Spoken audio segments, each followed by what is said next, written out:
Hey guys, Ben here at the Prickle Farm. If it's your first time joining me, thanks very much for clicking on. For my subscribers who follow me, thanks very much guys for following me. Just a bit of an update on what's been going on at the moment. I haven't posted for a little while due to night shifts and not a lot of days off in between shifts. So yeah, I've been a little bit slack on the posting. Hopefully I got some more time off, which gives me time to build models and which gives me time to upload the videos. A little bit of an update on the Kenworth tow truck. I thought we might talk plastic models today. We've done die cast, etc. So my Kenworth model is progressing quite nicely. For those of you who might have remembered from the first episode, I think it's going to be a W Series Kenworth. I had to wait for a friend of mine to send me a grill out of his collection, which I got the other day. I had to modify the bonnet hinges because they were pretty buggered up, but got that. So that's all going together quite nicely. It all actually really fits. If I just put this on, everything fits like it should. I was actually really surprised how well it all fitted. So I guess sometimes you got to have a win, and in this case I've had a win. Put it all on there. I've got to do this one-handed, guys. I haven't got a tripod yet. It's one of those things I've got to buy. So that's what it's looking like at the moment. And again, you can see the front wheel lines up. You can see the back axles even line up, which again I'm really happy and surprised about. What I've been doing on this build, I've been, I guess, going from back.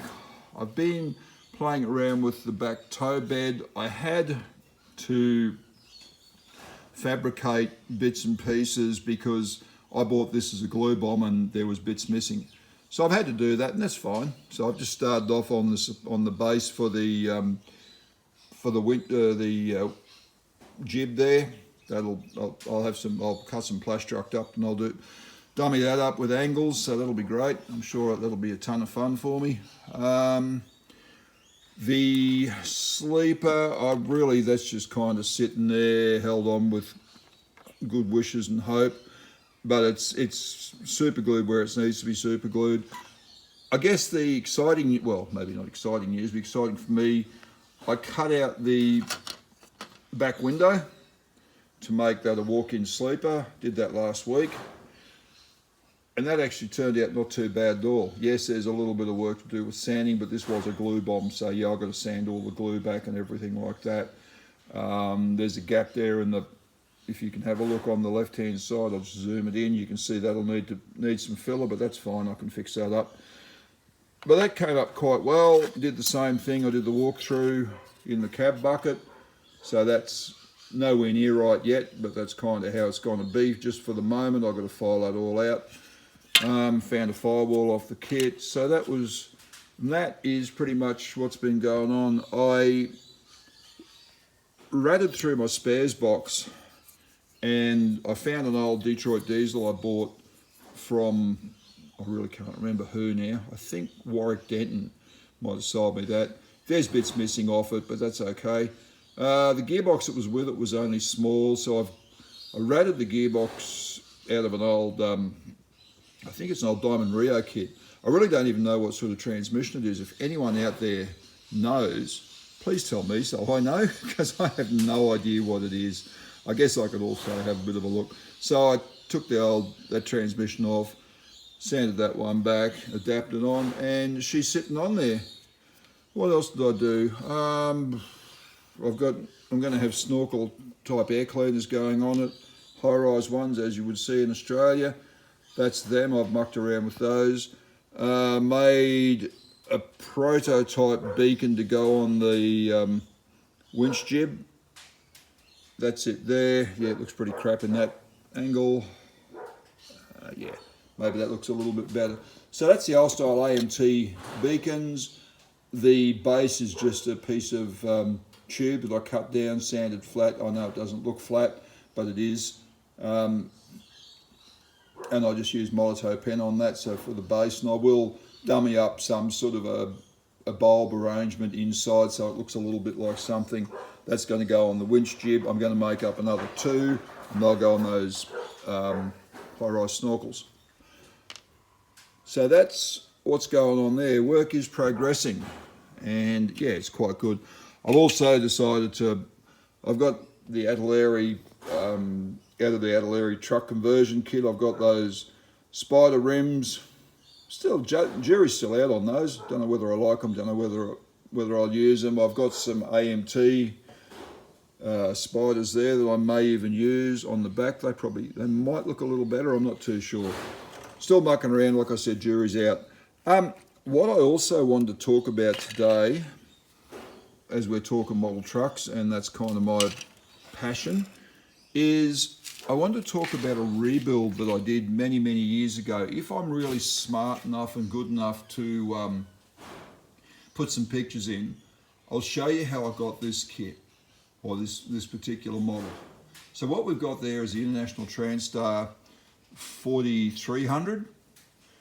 It was certainly not like this when I got it. It was a glue bomb, but there was an awful lot of good stuff about this model, which is, when I bought it, I was so surprised. I think it actually may have been a model that someone had built for a competition. It was black, it had hand-painted pinstripes, it had a velvet interior. It was cool. It had all the lines on the chassis for the brake lines and all. And as I said, if I can work out how to add pictures to this, I'll put them up and you can see what it was. I've tried to stay true to the original concept of the build, which was an urban tipper, like it would have been an old highway truck repurposed into an urban tipper. And I've done that, I think. I'm really happy with how this one came out. I always like rebuilders, because rebuilders are cheap, and if you stuff up a rebuilder, well, you stuff it up and too bad, so sad. The bits that you didn't break can go into your spares box, but if you do have a win with your rebuilder, like I think I did on this one, guess what? It looks nice in your display case. So what I did with this one, I pulled it all apart, given that it was glue that had been stuck there for I don't know how many years. Very gently with hobby knives, scalpels, freezer, prayers and all sorts of stuff. But it all came out okay. The model then went in the Dettol bath, which is probably the best sort of paint stripper I know.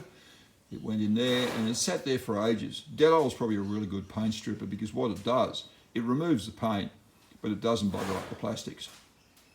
So I got it out of the Dettol bath, I cleaned it all down. I was trying to work out what colour to paint it, and I thought, what's wrong with orange and white? I think the orange that I used was a Commodore Fantail, the Holden colour in the VF Commodores. And you know what, it came up not too bad. It's probably one of my first ones that I did with Duplo-Colour cans. I guess I could have thrown a coat of clear over it, would have been nice, but I think it popped out the way it is, the way it came out quite nicely. If you have a little bit of a look, I used the Oslo pinstripes on there for the marker between the white and orange.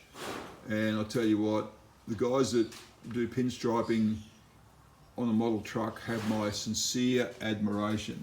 Those guys are good, because I got as far as I got. I was going to do more pinstriping, and I thought at the end of it, when I finished what I wanted to initially do, I thought, you know what, if I keep going on this, the model will probably end up hitting the wall, because I just went, no, I can't do it. So yeah, that's kind of how it came. It's probably glued together. There's not a lot of functioning stuff on it, and I did that for a reason, because I didn't really want to have too much functioning gear on there. I'm quite happy with how it looks. It looks in the shed. It's never going to go in a model show. It just sits there, and every time I look at it, I go, yeah, I like that.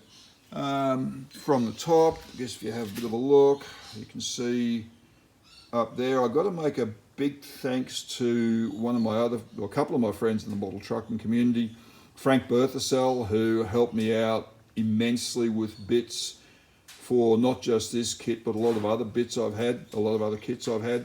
a chap called Jamie Brooks, who I never met. I think he's in Victoria somewhere.